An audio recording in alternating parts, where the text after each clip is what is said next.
welcome to the ADHDads podcast, the first one, take two. Has a little bit of some technical problems, but as anyone will tell you, anyone will tell you with kids, failure is a part of the process. So we learn from our mistakes, we go on, and here we are. So here is the first episode of the ADHDads, take two. Don't forget it. We're talking about ADHD, so take two is part of our world. How you doing, JJ? How you doing today? Oh, doing pretty good, man. Gave my kid a haircut yesterday. It was an adventure. We ended up just going the scissors route, and that resulted in about 1 million paths, 1 million different hair lengths. It was great. So, what does Mama think about this haircut that you have butchered your son with? Let me tell you. So I co-parent with a pretty extraordinary mother, and we've basically tag teams different things, even post divorce. And one thing that we kind of talk about is getting kiddo's haircut done. And the last time she did it, I could tell you there were some obvious differences between this side of the head and this side of the head. So you know what? I consider it a success. We got a place that's right around the corner from me that takes those old rides that were outside of grocery stores, those fire trucks or ponies and that kind of stuff, and they take the things off of there, and those are what they use as the salon chairs. So your kid can sit in a fire truck as they get their haircut. So that's kind of cool. But distract them. A big thing that we've experienced is throw an iPad, throw some cartoons, whatever it is, and they forget that there's pain existing in their bodies when they're watching something.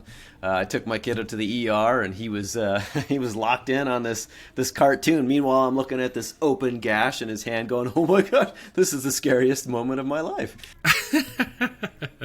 Yeah, Mama's just been doing haircuts here, so we haven't found a good black barber for our kids yet that can handle the load. So they're squirmish, and their pain tolerance is not that big. So it's a struggle to get our haircuts cut too, or our kids' hair cut too. It's about to get out of hand when the barber says, "Guys, seriously." So here we are, man. I'm so glad to be talking with you, JJ. This is something that we've been wanting to do for a while here, and we're starting out the ending 2022 here on a good note, getting this podcast started. For those of you who are in listen-only mode, we've got our Christmas trees on in the background here, and the holidays are kicking with Christmas right around the corner this weekend. So I don't know if this episode will be released by then, but we'll definitely get things moving along here. So glad to have you, JJ. We're doing this ADHDads podcast here. I guess I kind of want to start with, what does that mean to you, to have this podcast, to kind of have a kid with ADHD, and what do you kind of hope to accomplish with this? That's something that I think about all the time, is what do I want to accomplish in my life for my kiddo? What have I learned along the way? And, what can I learn from brilliant people in the world who go through it, through their own experiences every day? Colton, you and I, we share an experience as being dads and guys who are committed to our families, and our families look a little different than the traditional nuclear family, and that's honestly a really exciting thing. A lot of people are out there, constantly looking for advice, community, so on and so forth, and that's kind of where we're at. We're trying to offer up something as well as learn from people out there. So this is an exciting place to be. In terms of ADHD, my kiddo was diagnosed officially earlier this year with ADHD. And, it kind of came through based on feedback we were receiving at school, emotional regulation concerns, and just kind of maybe the little bit of the outliers when it comes to his behavior. Now, granted, he's also 6 years old, so he's a kid. He's going to do distracting things all the time. He's going to have a hard time sitting and focusing. And honestly, when it comes to ADHD, it's a pretty amazing thing to tap into the idea inside of your brain that says, I'm not interested in this, therefore my attention is not really wanting to be placed in this. And I really do succeed in this area. I'm talking mostly about my kiddo, but I too, I've never been diagnosed. And when we were at the when we were at the psychiatrist's office for the first time, he's asking us questions, and he turns to me and says, "So what do you do for a living?" And I told him, I said, "I'm in web development and I do web design and stuff. So I'm pretty creative and kind of stick to the computer, write code and whatnot." And so I talked to it for a little bit about what I do, and then he kind of moved on, and then he kind of goes whoop back to me, and it says, "Well, a lot of people in your field are diagnosed with ADHD." And I remember just sitting there thinking, what's he trying to tell me right now? Is he trying to tell me that this is me here? We're talking about my kid, but I'm the one who kind of just passed that along. So yeah, we as adults, we probably could admit, just like, okay, my younger brother has autism. And autism, when he was diagnosed, was still very fresh and young. In fact, there was a movie that came out called Rain Man with Dustin Hoffman and Tom Cruise, and that was kind of like, that was like a new thing. People didn't really know what that meant. And then we had the local newspaper, come and interview my parents and sit with them and my brother. And the headline for that article in their paper was "Autism, Not Just in the Movies." So, now here we are talking about ADHD, and ADHD is almost so common now that we have so much medical research into the medicine to help children and adults with ADHD that it's one of the most reliable forms of medicine out there, according to the research. So I think the thing is we're discovering so much about ourselves in these years right now that could really help us in the future identify how we can best serve our children, students, the population who has ADHD, who essentially is making up a good chunk of the percentage of our population. And honestly, yeah, it's funny that you bring that up. I was just reading some statistics today about like 16% of our kids are diagnosed with ADHD nowadays. More so in boys. But that's a pretty big number. And what I find interesting too is a lot of those kids, more than half that are diagnosed with ADHD, also have other conditions, whether it be anxiety, depression, on the spectrum, or some sort of other kind of behavioral issues or neurodivergent conditions. So, I think that's kind of an important factor to kind of take into play too. I think that more of this stuff and that we talk about is a behavioral thing, not something for our kids to really deal with on their own, but for us as parents to kind of go along that journey with them and kind of course correct our own behaviors in the process, right? I think that this journey for our kids is more about us and how we give them the tools and how we open up the space for them to deal with these kind of things in a safe environment. So, I just kind of found that was interesting. You're right. A lot more of these kids are having this condition nowadays, and there's a lot of different varieties of giving them the tools they need, whether it be medication or whether it be behavioral or us as parents and the way that we interact with them. So, I just find that very interesting. Yeah, I think one of the big things is that when it comes to our kids are very much constantly in development, more so than us as fully developed human beings later in life who've established our habits and whatnot. Our kids are still regularly having like a million neural connectivities, new neural pathways kind of growing every second.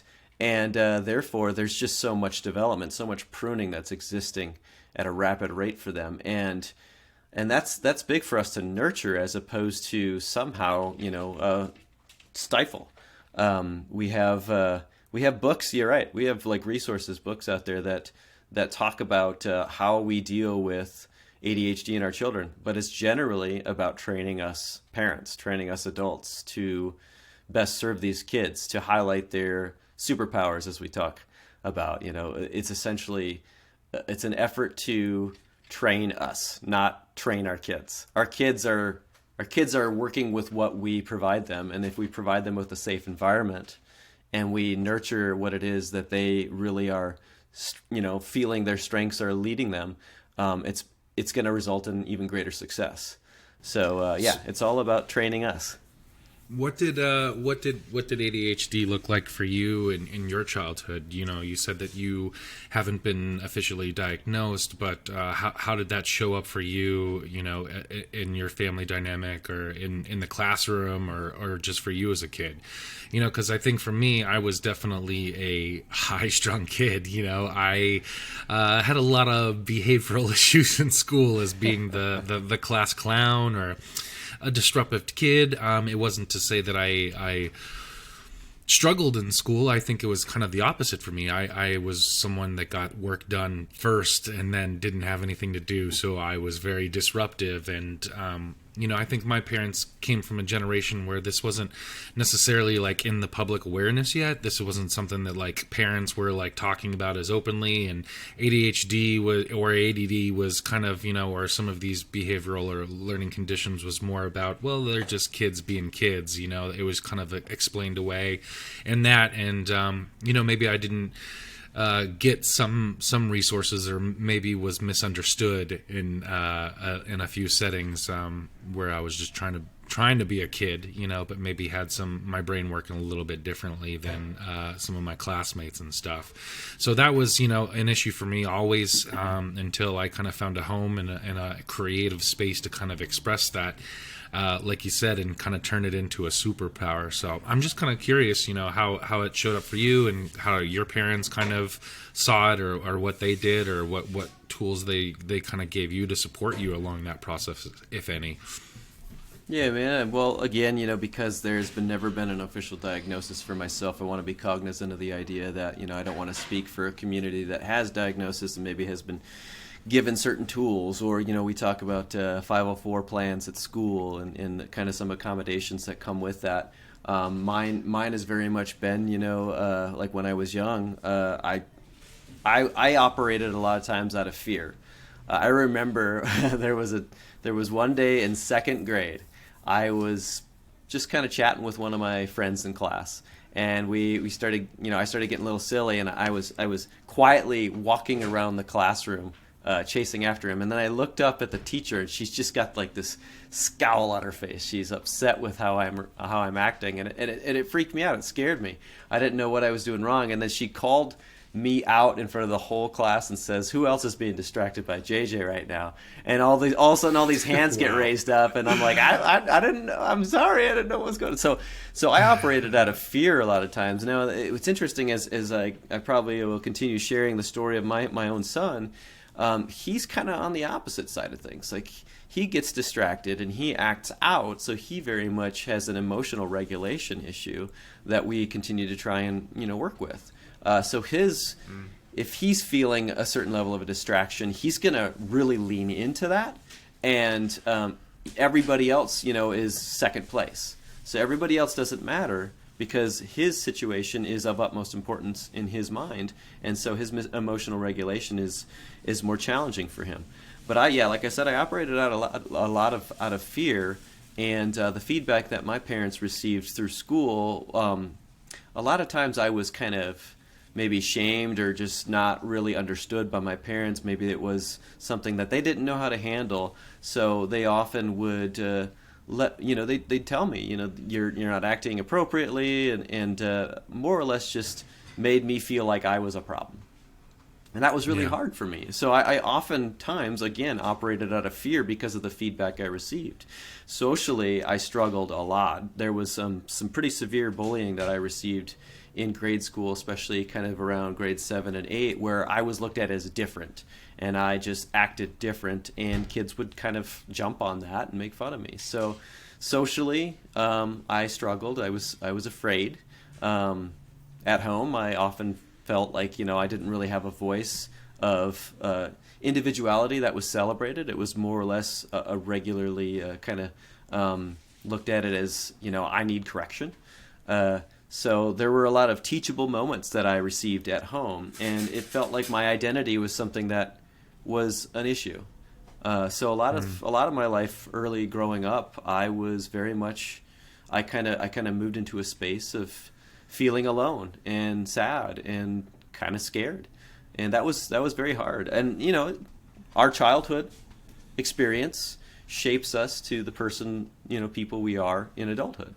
So if in fact I have had ADHD all my life, just the unknown, what it was, the inability to label it when I was young, I think had an effect all my life as to where I am today. So Yeah. misunderstood, or just not necessarily always misunderstood, just having a hard time communicating with the person that I felt that I have been. It's funny that you say that, because listening to you talk and even describe Cohen, your son here, and I'm trying to think about what was the thing that I felt like I didn't have as a kid, and I'm in a very similar boat to you as well, JJ. I do want to be respectful of our listeners that do have diagnosis, have been carrying that, or been on medication, or dealing with the process of it, where I'm a 35-year-old man and I've got my first appointment to be diagnosed here and go through the process set up in a week, actually. So next week I'm going in to do this 35 years later. I've been on this wait list for 6 months here, trying to go meet with a psychiatrist and start this process. So you guys as the listeners are going to be right along this journey with me and JJ as we go along, and we have a 7-year-old who we're also getting evaluated in the beginning stages of that journey with the school and with her physicians right now. But listening to you talk and trying to think of my own story here and what I felt like I lacked, I can relate a lot to what you're saying with the feeling of aloneness or isolation, or being misunderstood or misinterpreted. I think that was definitely the most predominant thing that reared its head in my childhood. I grew up as a new kid a lot. We moved around, and I went to a different school every year. My longest stint was 3 years out of high school. But before that, it was moving around a lot. So, I was constantly trying to kind of fit in and find my place in the social dynamics, and, kind of faced both ends of the bullying spectrum, where I was bullied and maybe hung out with the wrong kids and tried to fit in some ways that maybe I'm not proud of in my adult life. But, thinking about that process, I feel that was something that I lacked, was the connection with my parents, or the willingness or patience to understand the kind of behavior that was showing up, or the disruption in social settings. And that's something that I'm very kind of cognizant of in my own journey as a stepdad, parenting our oldest. I try to really listen to her, and be present with those talks, and try to hear her side of the story. And that's not always easy, right? With a 7-year-old and a 35-year-old man, to try to bridge that communication gap does not always end with an environment of patience, understanding, or the right vernacular that's used to make a 7-year-old understand the words I'm trying to say. But, I try, we chip away at it, and that's, I think, my superpower now, is if I can be hyper-focused and present, which is hard for an ADHD guy. But if I think of the acronyms of our podcast here, my mind wants to go to, something around attentive, devoted, and hyper-focused dad, besides attention deficit hyperactive dad. So yeah, it's interesting to hear you say that. And what are some tools that you try to give Cohen along this process, and how do you try to, kind of break that generational support system and give him something a little bit different, or more connected? Well, yeah, so he is 6 years old. He'll be 7 in March. And one of the things that I've found, each kid is unique. When he is invested in something, he's emotionally invested in it. So he puts a lot of himself into his creations, his play, his being is present when he chooses it to be. So tough things are, when he's playing with somebody else, other kids at school, he wants to kind of control the play. He wants to make sure this is going the way Cohen wants it to go. And I don't blame him for that. He's 6 years old. He doesn't really have a reason in his mind to invest emotionally in these other kids, or at least he can't see that yet. Obviously, as you grow older, you realize friendship is very much involved in reciprocation. So one of the challenges that I face often with him is trying to instill some sort of level of curiosity in him. Or what does that look like when he's playing? Giving other kids praise. And again, let's go back to talking about training the parents. That's a big part of it, is I have to train myself to not be reactive, but proactive. We went to the mall one day, and I was really trying to, exercise, put into practice all these things that I've been learning about, my child and how I can best help him succeed. So I was praising him for things that nobody usually praises their kids for, but you could see him lighting up. He's like, "Oh my gosh, Dad, just paying attention to me. He's loving what I'm doing. He's just eating it up." And then he says, "Hey, Dad, watch this." And he walks over to the kids that he's playing with and he praises them for this, like something similar or identical to what he was doing. So it was just, it's remarkable how just little effort it really takes to be a positive, influence on their lives to see a difference. And that doesn't mean he's going to go to the classroom and sit down and, go over math problems for 2 hours. But it does mean that he is putting his focus and energy into something external, which is huge. And that can slowly progress into something else. Cohen is also very much... I mentioned emotions. He's very much attached to his emotions, and he's a fragile kiddo. He's compassionate. He's had moments where maybe he's acting out, and I'm feeling the stress and the tension from that. And it's hard because I see him crying, and part of me is like, well, my kid is acting out.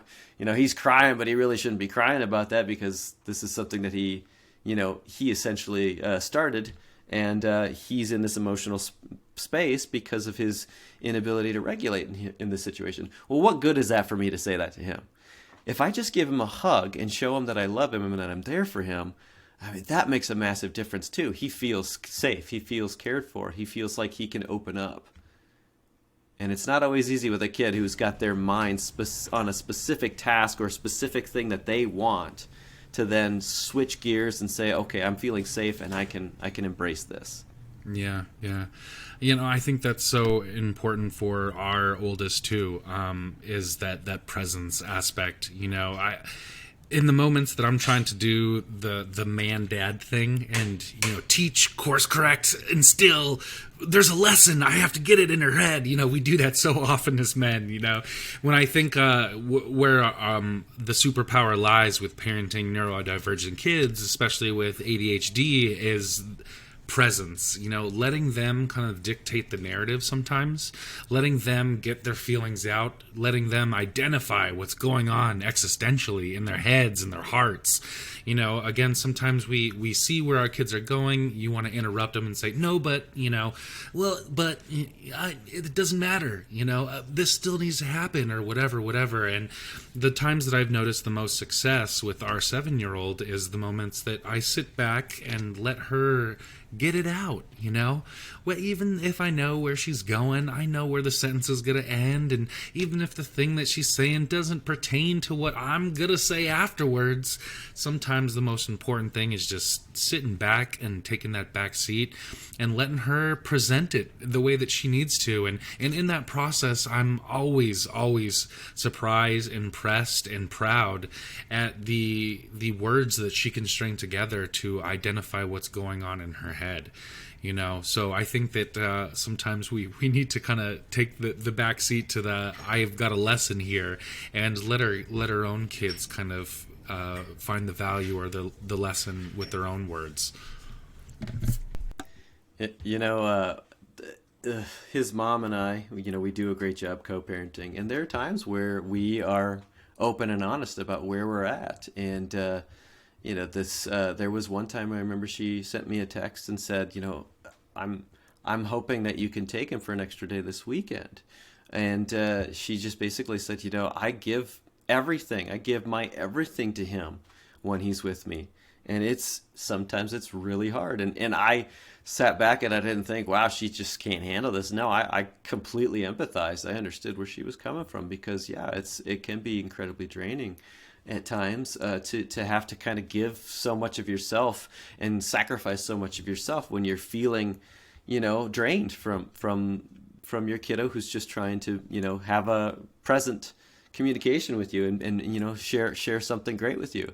And kind of to build on top of that, one of the things that I kind of noticed in my situations with my kiddo is, if I lean into the escalation of the situation gets further drawn out. So I'm actually expelling more energy because I've instead given into the escalation rather than listening and just being a presence. There was a beautiful video I saw a couple years ago where a child was breaking down in front of his dad and just crying, and his dad just got down on his knees and just stared at him while this kid was crying. And then the next thing you know, the kid just leaned into him, gave him a hug. And that whole situation, it didn't completely de-escalate, but that made a world of difference between both of them and their energy levels as well. It's the power of being present and not giving into that escalation. Because honestly, I've given into the escalation too many times. And what does that mean? That means I escalate it further. And then kiddos with energy that never ends, ADHD kids, are like, well, escalation goes up higher for me. Yeah. I'm going to run until I'm in a wall. Well, you escalate it, and it may work in the moment, but then the next day it's like we have to up the ante, right? Like that threat, that consequence, that tone of voice doesn't seem to go as far, and you need to up the ante. And then before you know it, it's like we're at a level that's like, how did we get here? And I appreciate you saying that piece, because I think that dealing with that aggression and that tone of voice and what I'm saying and how I'm saying to not only my kids but my wife, I think is a really important growth point in my life, right? I'm a 6'4" guy. I'm 225 pounds. My voice can carry, especially with little kids. I can come as a very domineering presence, and my dad was a big guy. He was, big in stature, big in voice, big in volume, and he had a lot of tone to his voice. We'll say.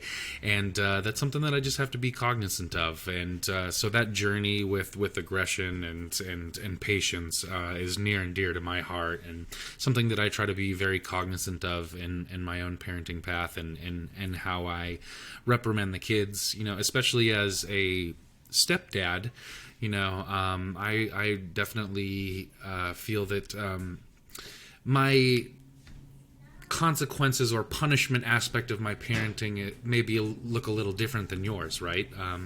You talked about you have a co-parenting situation there, and I would definitely love to kind of hear more about that. It sounds like you guys have a very healthy communication line, with that dynamic, and I think that's an important aspect for our listeners, because that's something that I definitely hope to garnish with this journey, is chipping away at the kind of co-parenting dynamic. If I can get one thing from this podcast, I hope that we can all sit down with our co-parents and have an open dialogue one day. That's my end goal. So yeah, it's interesting that we come from these different backgrounds and how we deal with it. And like I said, I'm interested to kind of hear your journey and how you got to where you are, and how you guys go about co-parenting, especially with as you're getting diagnosis for neurodivergent stuff like ADHD, and how you guys kind of communicate about what course to go,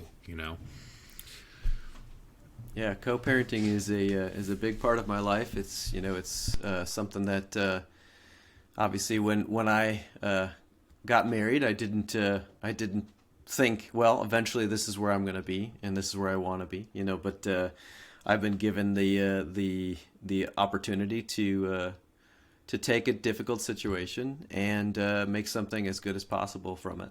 And I think that's a topic that can go for many episodes, and most likely will be discussed over time. But I'll just say this much to that. First off, I want to applaud you for being the bonus dad in a family who you fully have embraced that as a father to these children who look up to you and love you in the same way as a father would be loved by his own children. And that's a remarkable challenge, and something that I would say looks different from a traditional family setting. Even though I think in some ways fathers do get into the habit of taking the back seat when it comes to parenting, and the mother kind of is the driver. We don't want that to be the case. We want it to be a partnership. So now we talk about, what does it look like in co-parenting? I don't think that my ex-wife and I will ever see eye to eye in exactly what that looks like, but it doesn't mean that we're at odds either. It just means, maybe she sees this situation a little bit different than I do. And what do we do about that? We discuss it. We talk about it. If it's a big issue, a big moment, or a big topic of discussion, it'll be addressed, and it'll be addressed in a positive way. And a lot of things that I've learned throughout the last few years is, how do you address something like that? You ask questions. So if I'm going to take, for example, give my kiddo a haircut, and he is very much resistant to any clippers, all of a sudden I find out yesterday for the first time ever, I could not seem to get him to sit in his seat anymore.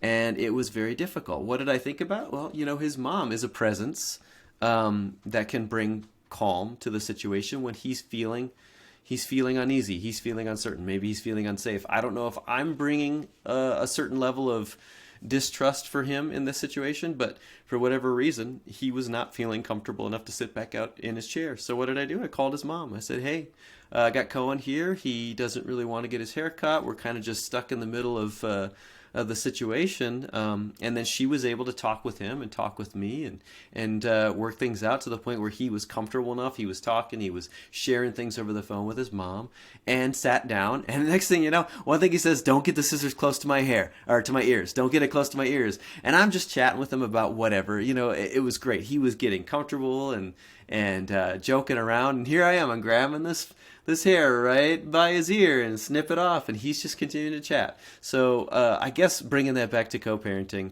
it is incredibly valuable to have parents on board with each other. They don't have to agree with everything, but when they're working together, it's that scene in the bathroom yesterday. It's just another obvious sign of how his mom and I work together to help him succeed in every day and every situation. We have him go to school, and we get reports from the school where sometimes it's good, sometimes that's not. This last week we had a situation that was difficult, and his mom was there to kind of learn of the situation. We actually go to a school where the parents can teach in the week. So she teaches art, I teach math, and he was having a difficult day, and she sent me a text and said, you know what, the school's going to let you know a little bit later that this went down. I wanted to let you know. And then we chatted about it. So I think the thing is that I want to kind of circle back around to with co-parenting is that when I knew that she and I and our relationship was likely to come to an end, I said, okay, I got to shift my focus here. How do I do that? Well, I am going to be an influence on my child's life up until age 18, and of course beyond that as well. And I'm always going to have his mom in my life. I don't have to be in charge of her, but I do have to serve her. I have to serve her through my son, and I have to serve her for my son.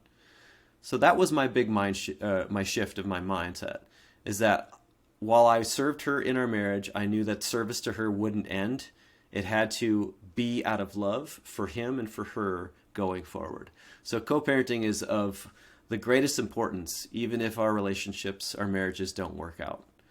That's one thing that I hold dear to, and I believe our children are going to be healthy, and they're going to grow up to be successful in their relationships if we show that to them in marriage or in divorce. Yeah, well, I'm so glad that you brought that there and said all that, because I think that it's such an important mindset to have.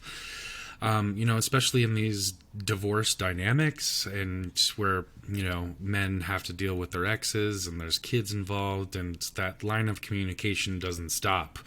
I'm pretty fortunate in, I do come from a previous marriage. We were together for 9 years and we didn't have any kids.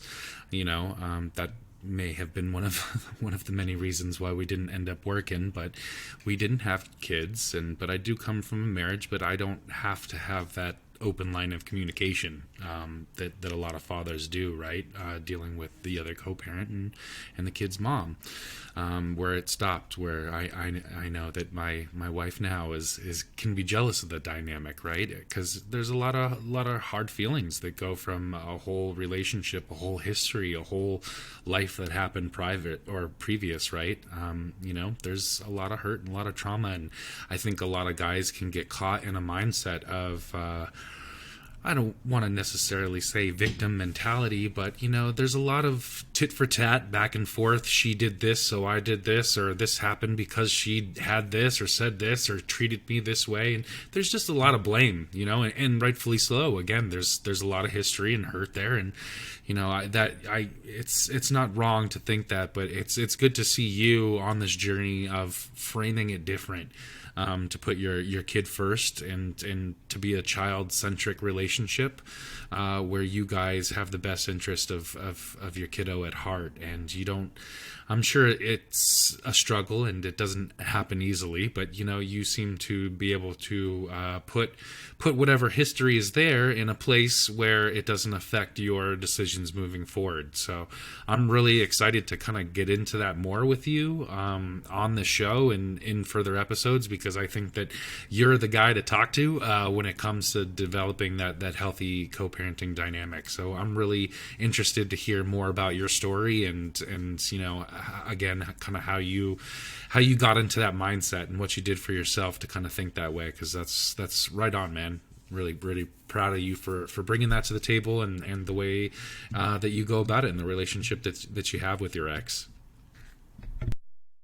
Yeah, thanks, buddy. It's definitely a long journey. One thing that I can kind of share that's applicable to so many situations.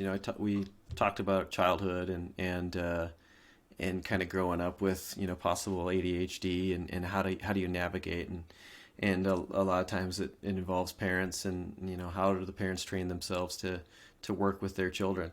And now that I'm an adult, I have to take ownership over who I am. I can't keep blaming my parents for some of the trauma that's affecting my behavior now.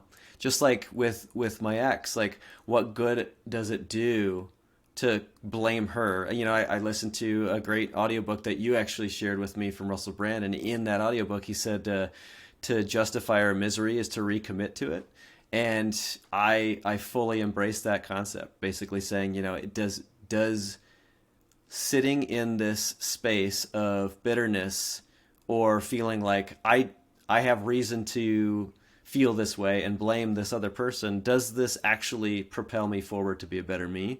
I would say the answer to that question is obviously no. So taking ownership and taking charge of your life will bring you the greatest blessings and rewards in return.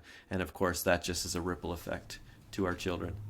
Right. Yeah. It's so easy to fall into that mentality, that victim state of mind, that poor me, or things didn't work out, or I was given this, so I am this, and I'll be honest, I fell into that a good chunk of my life, man. It wasn't until my 30s here and until I started hanging around with kids, that was the important motivator for me to say, oh God, I don't want to fuck this up. I don't want to go down this path. But, a lot of my 20s, I did have some ways about me, some relationships, some anger issues in my communication or lack thereof, that I blamed on my childhood, on my dad's way of being, on generational trauma, right? And I think a lot of guys go there, and again, rightfully so. It's a good reason, but, and you have every right to go down that path. But also what you're saying with the extreme ownership part of it, it is up to us to catch ourselves educate ourselves and put tools in front of us to stop that cycle. I spent a lot of my life running from the fact that I didn't like that I had an angry part to me, or that my dad had an angry part to him and didn't show me how to deal with it. And I kind of fell into the poor me, or this is the cards that I was given, so I don't know how. But I don't know if this is a bit of tough love for anybody out there listening, but that's not the case. I don't know if you need to hear that, but that's not true. You got to stop telling yourself that story, because the narratives that we put through in between our ears are really powerful. And the second that I stopped telling myself poor me and this is what I was given and this is the only way, is when I started getting some power back into myself and thinking, you know what, it's not, and I can. Well said, my friend. And yeah, I'll just cap that by saying, when something bad happens and we're affected by it, that there are external forces that sometimes, do affect us. It's how we respond and how we process that and move forward with it that can really help us succeed through that. So yeah, life sometimes isn't always easy, but we don't have to choose that it's going to remain difficult. And what does that look like? Well, it looks different for everybody. I had a very, very challenging 2018 when I was going through divorce, and things felt unfair. Things felt out of my control. And the truth is, yeah, some of that was out of my control, but that's okay. Again, my son is going to feel the good or feel the bad depending on how I respond in those situations. And you know what? One of the greatest gifts through all that was it required me to step up. I needed to be the better version of myself and for my kiddo. There was nothing that was actually preventing that from happening. Nothing. His mom did not force me to be a bad person. I allowed myself to make bad choices. But then I decided, you know what? This isn't going to continue. I don't have to do this. I don't have to be this person that I don't care for. And that was the big change. Yeah, I think like I was saying, I think I grew up with a dad that had a lot of anger issues or aggression issues, but he also had a lot of value to his parenting and to his fatherhood, And I was so busy in my head being an angsty teenager and a kid with undiagnosed ADHD that, I wasn't going to listen to him, But the older I get and the more situations that I'm faced with in parenting and the more challenges, I see, man, this is what my dad was trying to tell me, right? Like he was yelling it and he was using a whole bunch of words that I couldn't understand because his volume was so up and he was so demonstrative that the message couldn't get through to my thick skull, but the older I get, I see, oh, that's what he was trying to say. I get it. Those were the lessons. I just wish that he had presented it in a different way, for me and my brain and my emotions and, who I was. But again, the older I get, the more grace I have with giving people, and a little bit more forgiveness I have for not only myself, but my dad. And, it's something that cognizant that I try to be with the kids is, God, I know I'm going to fail and I'm not always going to be perfect at this. But, if I can really try to keep that frame of mind in my head of what that felt like when I was a kid and to be misunderstood, going back to what we were talking about, right? Like our kiddos just want to be heard, man, and sometimes we forget as adults, like they're little human beings. They're not kids, we are raising human being adults. We're not raising kids. And sometimes you are the one with your emotional intelligence and maturity that has to get down to their level to communicate with them. You can't expect them to do that for us, right? So, that's definitely something that I try to implore a lot is just how can I communicate in a way that she's going to get this, not that it makes me feel better or quote unquote heard. excellent, looking back in reflection to recognize, yeah, I felt unheard, I felt unsafe. There was also some good message that was somewhere kind of being thrown at me in the middle of all that, and then having some grace and forgiveness for, for your father and for the situation as you grew older and started to understand some of the wisdom that actually was following, all the maybe all the loudness. That's a huge sign of maturation, and one of the reasons why I'm really grateful to be on the journey with you, because I get to witness that and see so much growth from the process, and the fact that we can take what we felt shame over and push away from shame and become that much more of an influence and a good a good example in our children's lives. Like, dude, that's setting them up for success. It doesn't matter if they have ADHD at all. This isn't in any way something that is, preventing them from being able to recognize their true potential. Instead, we're actually equipping ourselves through that process, through what you just said, to even, bring them to even greater heights, or at least be there along the way to cheerlead them. And so I know I've been making mistakes pretty regularly myself, and I look forward to telling the listeners some really vulnerable things that I've done that I would say I was ashamed of, but learned a lot from, because imperfection just goes through my veins every day. So I'm excited to kind of share and be vulnerable in these moments. Like I said, that bad person or that person who made bad choices. I'm not a bad person, but I made bad choices and I learned from them. It sucks that I had to, I would say that I had to hurt somebody to learn more about myself. But at the same time, his mom went from saying she didn't want to have another kid with me to years down the road after our divorce saying that she's very proud that I'm my son's dad. Like that says a lot. That means that we're capable human beings and we learn from these mistakes that we make.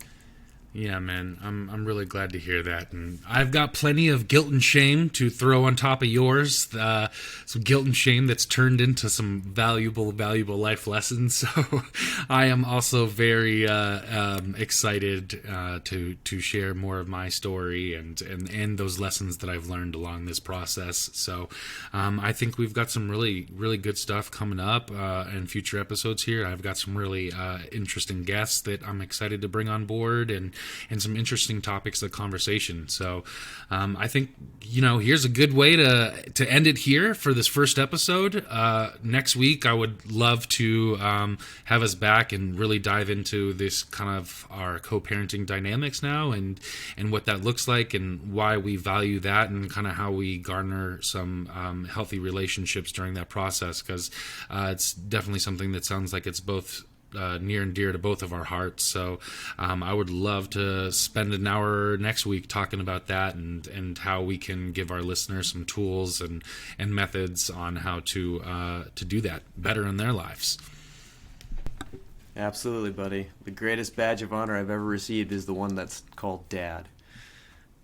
And right on, it also man. It also is known as friend. It's known as cheerleader, but Dad is my ultimate badge of honor. It's bonus dad in my world, or Coley Colton, as the kids like to say. That's the nickname for stepdad that they've given me. I'm like Macaulay Culkin stand-in Coley Colton.